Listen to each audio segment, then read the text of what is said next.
আমি অনেকদিন বাদে আবার আপনাদের কাছে ফেস টাইম লাইভে আসছি। যেহেতু আমি এখন গদি মিডিয়াকে মিট করি না এবং এটা আমার একটা সিদ্ধান্ত। যতদিন তারা নিরপেক্ষ না হবে, তারা একপক্ষ থাকবেন, ততদিন সরি, আমি তাদের সাথে কোনো কথাবার্তা বলতে চাই না, তারা ভালো থাকুক। আমি আশা করি বাংলার সকলে ভালো আছে। সাধারণ মানুষ, মামাটি মানুষ, আমার তৃণমূল কংগ্রেসের, অরিজিনাল তৃণমূল কংগ্রেসের যারা দলের সাথে আছেন, এখনো বেইমানি করে চলে যাননি বিজেপির আশ্রয়, তাদের সকলকে আমার অনেক সলিডারিটি, আমার অনেক স্যালুট, আমার অনেক অভিনন্দন, আমার অনেক শুভেচ্ছা জানাই। কয়েকদিন যাবত আপনারা লক্ষ্য করছেন আমার দলের সহকর্মীরা বলছেন, স্পোকস পার্সনরা বলছেন, কিন্তু আমি খুব কম কথা বলছি। তার কারণ কখনো কখনো আমি মনে করি নীরবতাই কিন্তু আসল কথাটা বলে। আজকে অনেকদিন বাদে অনেকের অনুরোধে আমি ফেস টাইম লাইভে কয়েকটি ছোট ছোট কথা বলতে এসেছি। যদি আপনারা ধৈর্য ধরে শোনেন, আমি কৃতজ্ঞ থাকব। আমি গতকালও দেখলাম বিজেপি ভোট লুট করে ক্ষমতায় এসছে, এটা আমরা সবাই জানি। এসআইআর লুট করেছে, ভোট লুট করেছে, কাউন্টিং লুট করেছে, সেন্ট্রাল ফোর্সকে দিয়ে কাউন্টিং সেন্টার দখল করেছে, হাইজ্যাকিং করেছে কাউন্টিং সেন্টার। তা সত্ত্বেও আমরা কিন্তু বলেছি যে ঠিক আছে, একটা নতুন সরকার যেভাবেই হোক এসছে, একদিন তো প্রমাণ হবেই, এবং প্রমাণ আমাদের কাছেও আছে, তারা কাজ করুক। কিন্তু কাজের বদলে আমি দেখছি সুস্থ মানুষকে অসুস্থ করে দেওয়ার একটা প্রবণতা চলছে।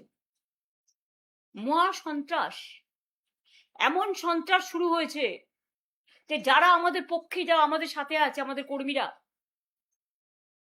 সহস্র কর্মীদের বিনা কোনো কেস থাকা সত্ত্বেও, এবং যে কেসের কোনো ভ্যালু নেই, কোর্টের অর্ডার না থাকা সত্ত্বেও, তাদের দিনে দুপুরে চুরি, ডাকাতি, ধর্ষণ, গাঁজা, এই সমস্ত নানা রকম বাজে বাজে কেস দিয়ে, যার সাথে কেসের কোনো সম্পর্কই নেই, তাদের লকআপে ঢুকিয়ে দেওয়া হচ্ছে, ঘর বাড়ি জ্বালিয়ে দেওয়া হচ্ছে। অনেক সাধারণ মানুষ ঘর ছাড়া, অনেক তৃণমূল কংগ্রেসের কর্মীরা ঘর ছাড়া। এবং সবচেয়ে দুঃখের ব্যাপার হচ্ছে, যারা তৃণমূল কংগ্রেসের সিম্বলে জিতে, আমার সই করা সিম্বলে জিতে, তারা আজ বলছেন 2023-এর পরে নাকি এই পার্টির কোনো অস্তিত্ব নেই, আমাদের 2027-এর অক্টোবরে আবার ইলেকশন করার কথা, এখন নয়। কারণ এটা 22 সালের সিদ্ধান্ত, ওয়ার্কিং আমাদের প্লেনারি সেশনে কনস্টিটিউশন সংশোধন করে, কনস্টিটিউশনে এটা বলা আছে, পার্টির কনস্টিটিউশনে। এবং যদি 2023-এই পার্টির রেকগনিশন শেষ হয়ে যায়, তাহলে 2026-এ আপনারা ইলেকশনে দাঁড়ালেন কি করে? সিম্বলটা তো আমি দিয়েছিলাম, অল ইন্ডিয়া তৃণমূল কংগ্রেসের চেয়ারম্যান হিসেবে জোড়াফুল সিম্বলটা, এবং পার্টির নামটা তো আমি দিয়েছিলাম, সই করেছিলাম। আপনাদের নামগুলো আমার অফিস থেকে গেছে সই করা অবস্থায়, এবি ফর্ম জমা হয়েছে, ইলেকশন কমিশন অ্যাকসেপ্ট করেছে, তবেই না দলের প্রার্থী হয়েছেন। আর আজকে জিতে গিয়ে, যেহেতু বিজেপি নানান ছলে বলে কৌশলে, কঠোরতায় নির্বাচন কমিশনকে সাথে নিয়ে ভোট লুট করে, নাম কেটে, নানা রকম অছিলায় সেন্ট্রাল ফোর্সকে দিয়ে একটা ভোট লুট করেছে, 2 মাসও ধৈর্য ধরতে পারলেন না, 2 মাসও ধৈর্য ধরতে পারলেন না, এত তাড়াতাড়ি দলের সাথে বেইমানি করে চলে গেলেন। আর বেইমানি করারও তো একটা সীমা থাকা উচিত। পার্টির সাথে বেইমানি না করে, যে পার্টিটা আপনাদের কাছে জন্মদাত্রী মা,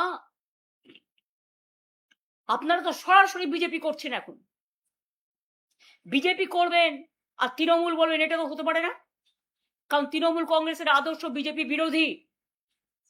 মনে রাখবেন, আমাদের একটা আদর্শ আছে, আমাদের একটা নীতি আছে। আপনারা যারা বেইমানরা, গদ্দাররা, বিজেপির কাঁধে কাঁধ মিলিয়ে তাদের কথা মতো চলছেন, বিজেপি স্পন্সর যারা, তারা আমি বলবো যদি সাহস থাকে, বুকের পাটা থাকে, যান গিয়ে বিজেপিতে গিয়ে জয়েন করুন, আমাদের কোনো আপত্তি নেই। তবুও বুঝবো আপনারা বিজেপিতে চলে গেছেন। বিজেপিতে থেকে দল ভাঙার চক্রান্ত, ভাবেন কি যে আমি মরে গেছি? ভাবেন কি আমাদের কর্মীরা মরে গেছে? ভাবেন কি অল ইন্ডিয়া তৃণমূল কংগ্রেস মরে গেছে? মনে রাখবেন, আপনার পক্ষে আছে বলে সরকার, আপনি তাকে দিয়ে নির্বাচন কমিশনের কাছে কমপ্লেন করিয়ে আপনি সিম্বল কেড়ে নিতে পারেন। যদিও আমরা জানি সিম্বল আপনার পক্ষে যাবে না, কিন্তু ধরে নিলাম যদি ভ্যানিশ কুমার বাবু আমাদের পার্টিকে ফিনিশ করার জন্য ইলেকশনটাও করেছেন, যদি সিম্বল দিয়েও দেয় তাতে কি যায় আসে? সিম্বল সেটাই হয় যেটা সাধারণ মানুষ গ্রহণ করে, তৃণমূল কংগ্রেসরা গ্রহণ করে। আমি এই সিম্বল দিয়ে 1 মাস 22 দিনের মাথায় আমি কিন্তু লড়াইটা করেছিলাম। তখন আমি সিম্বলটাও কাউকে চেনাতে পারিনি। আর এখন দরকার আমি গলায় সিম্বলটা ঝুলিয়ে মানুষের কাছে যখন বেরোবো, আপনারা কি আমার কণ্ঠরোধ করতে পারবেন? অত সস্তা নয়। হ্যাঁ, কণ্ঠরোধ করতে গেলে আপনাদের আমাকে প্রাণে মেরে ফেলতে হবে। তার তো চেষ্টা কম করেননি। কাকে মারেননি? মহুয়াকে অ্যাটাক করেছেন, অভিষেককে অ্যাটাক করেছেন, কল্যাণকে অ্যাটাক করেছেন, আমার বাড়িতে হামলা করেছেন। আমাদের অনেকে যারা আমাদের সহকর্মী, তারা লক আপে পড়ে আছে, মাটিতে শুয়ে আছে। কাউকে কোমরে দড়ি বেঁধে, কাউকে পায়ে শেকল বেঁধে, কাউকে মাথা নেড়া করে, কারো মাথায় কপিল ঢেলে আমাদের কি বলে সমস্ত নানা রকম কিছু ঢালছেন, গায়ে নানা রকম কিছু ছুটছেন, বলতেও লজ্জা লাগে। বাচ্চারা মিড ডে স্কুলে ডিম পায় না, আর আপনারা হাট্টিমা টিম করে বেড়াচ্ছেন। এটা বাংলার কালচার কোনোদিন ছিল না। আমরাও ক্ষমতায় 15 বছর ছিলাম, আমি কখনো পুলিশকে দিয়ে এই কাজটা করাইনি। বিজেপির নিজস্ব সংগঠন নেই বলে I am sorry to say, এটাই আসল সত্য যেটা আমি জেনেছি। আইসিদের দিয়ে ব্লক প্রেসিডেন্টের কাজ করাচ্ছেন, এসপিদের দিয়ে জেলা প্রেসিডেন্টের কাজ করছেন। এটা তাদের কাজ নয়। আমি মনে করি তাদের কাজ মানুষকে আইন শৃঙ্খলা দেওয়া, রক্ষা করার দায়িত্ব নেওয়া, মানুষকে রক্ষা করা, শান্তি দেয়া, স্বস্তি দেয়া, শক্তি দেয়া, ভরসা দেয়া। ভরসার বদলে আপনারা কি করছেন? সন্ত্রাস। কেন পুলিশ গিয়ে বলবে? আমি তো জানি যারা গেছে, গাড়ি নিয়ে এসছি, চলুন, হয় যার নাম বলছি তার সাথে গিয়ে জয়েন করুন, আর তা না হলে লক আপে চলুন। যারা সহ্য করতে পারেনি ন্যাচারালি, আমি তাদের দোষ দিই না। তাদের সম্পত্তি আছে, তাদের পরিবার আছে, তাদের সম্পদ আছে, তাদের লাগেজ আছে, তাদের ব্যাগেজ আছে, তাদের নানা রকম ব্যাপার আছে। নিশ্চয়ই যার যার পরিবার ভালো থাকুক, এটা আমি চাই। কিন্তু আপনারা মনে রাখবেন, আমাদেরও পরিবার আছে। তৃণমূল কংগ্রেস পরিবারটা বৃহত্তর পরিবার, মামাটি মানুষের পরিবার। তাদের ছেড়ে আপনাদের মতো আমি মাথা নত করবো না, আমার দলও করবে না। এটা মাথায় রেখে কাজ করবেন। আর বিজেপি পার্টিকেও বলি, লুট করে এতগুলো সিট পাওয়ার পরেও আপনারা এত সন্ত্রাস করছেন, কবে সন্ত্রাস বন্ধ হবে? নির্বাচনী আনন্দ তো 2 মাস হয়ে গেছে। এতদিন ধরে তো উৎসব চলে না, অন্য উৎসব করতে দেন না, অন্য কাউকে রেড রোডে প্রোগ্রাম করতে দেন না, অন্য কাউকে, এই তো রাম মন্দির কত টাকা দিয়ে মানুষ বানালেন, কত সোনা, কত রূপো, কত দান, কত ধ্যান, আর আজকে राम का नाम आपने बदनाम कर दिया, हिंदुत्व का नाम पे खेला और हिंदुइज्म को आपने फिनिश किया। যেমন দেখছেন না, প্রণামী থালা থেকে শুরু করে, প্রণামী বাক্স থেকে শুরু করে সব, রাম মন্দির সবটাই নাকি ওদের সম্পদ। এবং ডিজিটালে যারা কথা বলতে চায় ইউটিউবে, একটু বিরোধিতা করলে তাদের সঙ্গে সঙ্গে অ্যারেস্ট করা হচ্ছে এবং এফআইআর করা হচ্ছে। লক্ষ্মীর ভান্ডার যারা পেতেন 2,46,00,000 প্রায়, আজকে 1.5 কোটির ওপর মা বোনেদের নাম প্রায় কেটে দিয়েছে শুনছি। তারা হাহাকার করছেন। স্বাস্থ্যের চিকিৎসা জানি না কোথায় গিয়ে দাঁড়িয়েছে। মিড ডে মিলে যারা রান্না করতেন, মিড ডে মিলে যারা হেল্পার হিসেবে কাজ করতেন, তারাও আজকে হাহাকার করছেন। কাজ দেওয়ার ক্ষমতা নেই, কিল মারার গোসাই। লক্ষ লক্ষ মানুষের জীবন জীবিকা আপনারা কেড়ে নিয়েছেন। এমনকি বকটুয়ের একটা পরিবার আমার কাছে এসেছিল, যাদের 4 বছর আগে আমি চাকরি করে দিয়েছিলাম, পার্মানেন্ট চাকরি, সে চাকরি পর্যন্ত আপনারা কেড়ে নিয়েছেন। আমি যাদের চাকরি দিয়েছিলাম অনেক কর্মীকে আপনারা বসিয়ে দিয়েছেন। এত প্রতিহিংসা রাজনীতি কেন? আর গতকাল যারা গিয়ে তালা দিয়ে এলেন, ওটা ভাড়ায় ছিলাম আমরা। ভাড়াটা কতদিন পর্যন্ত ছিল? এই তার ডকুমেন্ট। এটা হচ্ছে 2027 সালের অক্টোবর পর্যন্ত অফিসটা আমাদের নেওয়া ছিল। কেউ গিয়ে বলছেন আমার নামে আমি সই করেছি। ব্যক্তিগতভাবে উনি সই করেননি, সইটা করেছেন পার্টি অথরাইজ করেছে বলে। কোনো ব্যক্তি চলে যেতে পারেন, কিন্তু ইনস্টিটিউশন চলে যায় না। এটা ইনস্টিটিউশনের সম্পত্তি, এটা মাথায় রাখতে হবে। আমি যেমন কারো ব্যক্তি সম্পত্তিকে দখল করতে পারি না, কারণ এটা তার ব্যক্তি সম্পত্তি নয়, এটা তার প্রতিষ্ঠানগত, তেমনি আমাদের সম্পত্তিও, মামাটি মানুষের সম্পত্তিও কেউ জোর করে দখল করতে পারে না।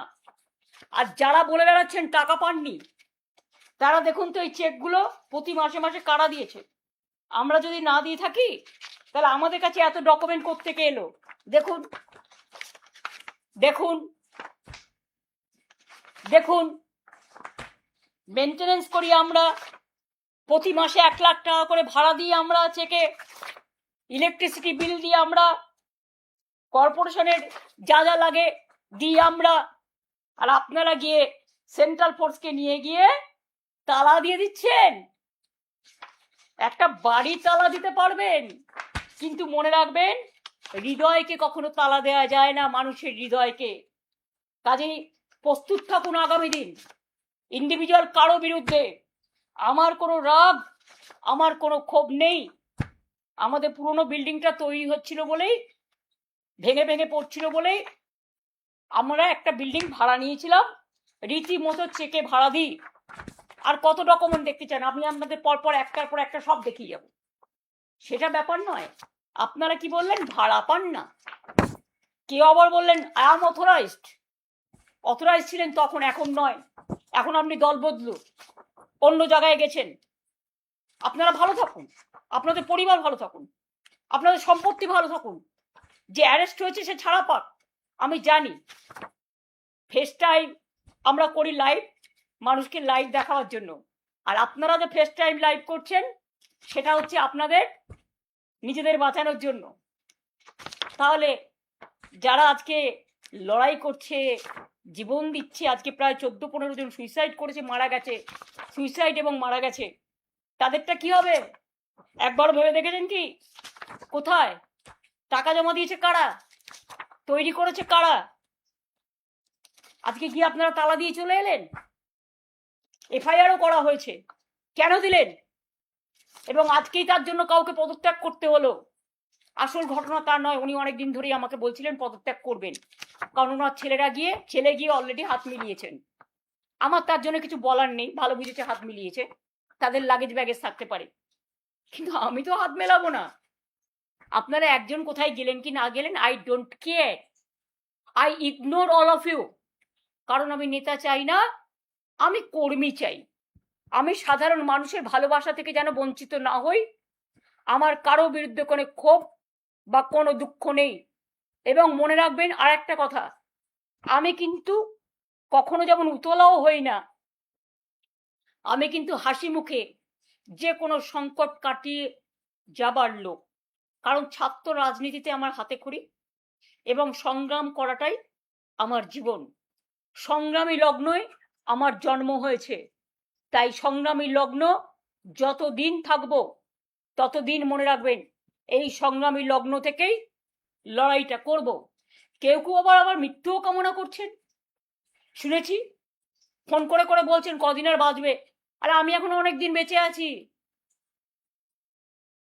আর আমার পরের জেনারেশনও বাঁচবে, তারপরের জেনারেশনও বাঁচবে, তারপরের জেনারেশনও বাঁচবে। কেউ কেউ মাথা নত করতে পারে, কিন্তু কেউ আবার দলের পতাকাটাকে আঁকড়ে ধরতেও পারে।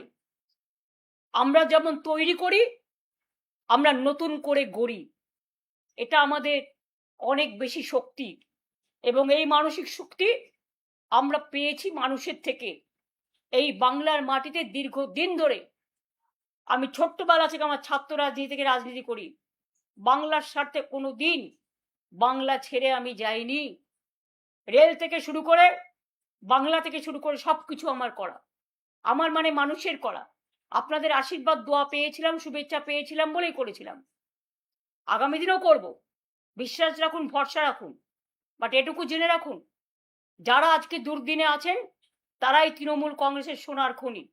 আর আপনারা যারা বেইমানি করে লাগেজ ব্যাগেজ নিয়ে বিজেপির আশ্রয় জায়গা নিয়েছেন, প্লিজ দয়া করে আর যাই করুন, মানুষের সাথে বিশ্বাসযোগ্যতা, মানুষের সাথে বিশ্বাসঘাতকতা করবেন না। নিজেদের বিশ্বাসযোগ্যতা মানুষের কাছ থেকে হারাচ্ছেন। আপনারা এই সিম্বলে জিতে এসছেন, আর আজকে বিদ্রোহী। কিসের বিদ্রোহী? ইলেকশনের আগে পর্যন্ত বিদ্রোহ ছিল না? 15 বছর আপনারা এমপি ছিলেন, এমএলএ ছিলেন, মিনিস্টার ছিলেন, সবটাই পেয়েছেন। কই আমাকে তো কখনো কিছু বলেননি। আমি তো কাউকে কোনোদিন কারো ব্যাপারে ইন্টারফেয়ারও করিনি। সাধারণ মানুষ জেনে রাখুন, এমন ঘটনাও ঘটেছে, বিজেপি অ্যারেস্ট করবে ভয়ে মধ্যরাতে আমার বাড়িতে এসছে। আমি তাকে 10 দিন আমার এখানে খাইয়ে দাইয়ে সুস্থ রেখেছি, যাতে সে কোর্টে বিচার পায়, আশ্রয় পায়। আমার কোনো রাগ বা ক্ষোভ নেই, তারা ভালো থাকুক, তাদের পরিবার ভালো থাকুক, আমি চাই। কিন্তু মনে রাখবেন, আমাদেরও একটা পরিবার আছে, স্বার্থপর পরিবার নয়, স্বার্থ ত্যাগ করার পরিবার। আজকে যারা আমাদের সাথে আছে তাদের নামে অনেক উল্টোপাল্টা বলে বেড়াচ্ছেন। 10 বার করে সিআইডি ডাকছে, সিবিআই ডাকছে, ইডি ডাকছে, বলছে वफादारी का जरूरत क्या है। আরে वफादारी का ही तो जरूरत है। আসল মানুষ তো সেই যে মানবিকতাকে সত্য বলে গ্রহণ করে। আসল মানুষ তো সেই যে দুর্যোগে লড়াই করে দাঁড়াতে পারে। আসল মানুষ তো সেই যে দুরন্ত বেগে দৌড়তে পারে। আসল মানুষ তো সেই যে পাশবিকতা নয়, মানবিকতাকে ভালোবাসে। আসল মানুষ তো সেই যে রাষ্ট্রীয় সন্ত্রাসের বিরুদ্ধে রুখে দাঁড়ায়। আজকে সবার কাছে অনুরোধ করবো, যারা রাত দিন পাহারা দিয়ে রাত জেগেছেন, অনেক ধন্যবাদ। আজকে কাউকে তো দেখতে পাচ্ছি না, কেউ প্রতিবাদ করছেন না। বাংলার মাটি তো প্রতিবাদের মাটি। বাংলার মাটি প্রতিহিংসার মাটি নয়। বাংলার সংস্কৃতিটাকে কি আমরা সবাই ভুলে গেলাম এত তাড়াতাড়ি?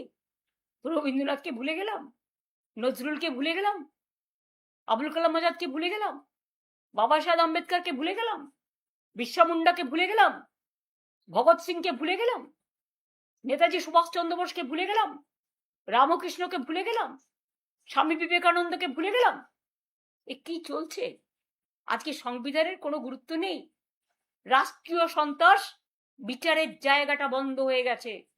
বিশ্বকবি রবীন্দ্রনাথ ঠাকুর বলেছিলেন না, বিচারের বাণী নীরবে নিভৃতে কাঁদে। কোনো জায়গা থেকে বিচার পাওয়া যাচ্ছে না। পুলিশ এফআইআর দিচ্ছে না কোর্ট বলা সত্ত্বেও, যাকে তাকে মারছে এবং অত্যাচার করছে। পুলিশ কেউ গেলে ফোন করে বলে দিচ্ছে বিজেপিকে, বিজেপি কর্মীরা বলছে রাস্তায় রাস্তায় যে আমাদের সব জানিয়ে দেবে, এবং কি সাপ্লাই করছে যেটা বিজেপিকে দিতে হবে সেটাও করে দিচ্ছে, বলে দিচ্ছে। আরে এগুলো না করে মানুষের খাবার জিনিস মানুষকে দিন না।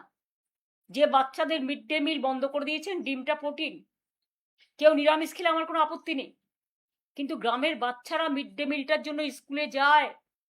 মনে রাখবেন, এইটার জন্য বাচ্চারা স্কুলে যায়। এবং প্রাইমারি এডুকেশনে আমরা ড্রপ আউট রেট 0 করে দিয়ে এসেছিলাম।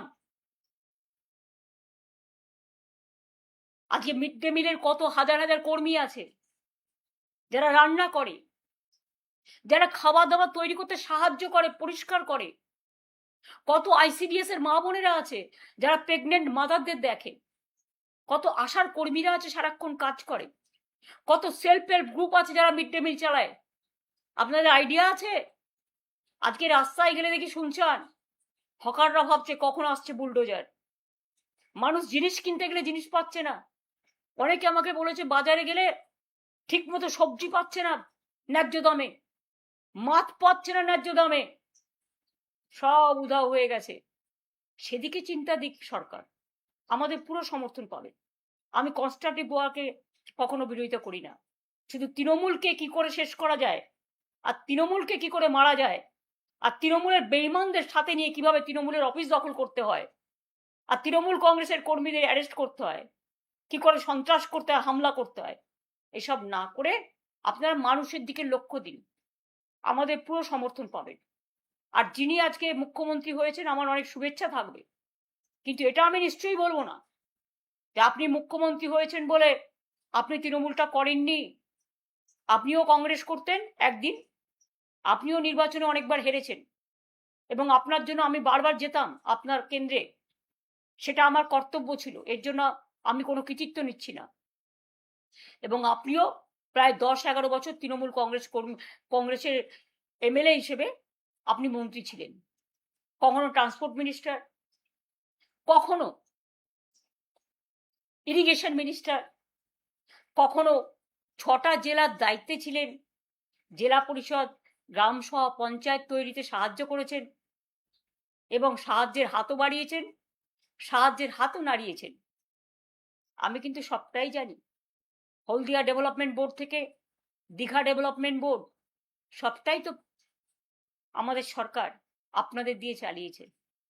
তা হঠাৎ আজকে মাত্র 3-4 বছরের মধ্যে যারা সাধু তারা আপনাদের সাথে গিয়ে সাধু হয়ে গেল, আর যারা কোনোদিন কিছু পায়নি, লড়াই করেছে, তাদের পেছনে লেগে রাষ্ট্রীয় সন্ত্রাস করাচ্ছেন।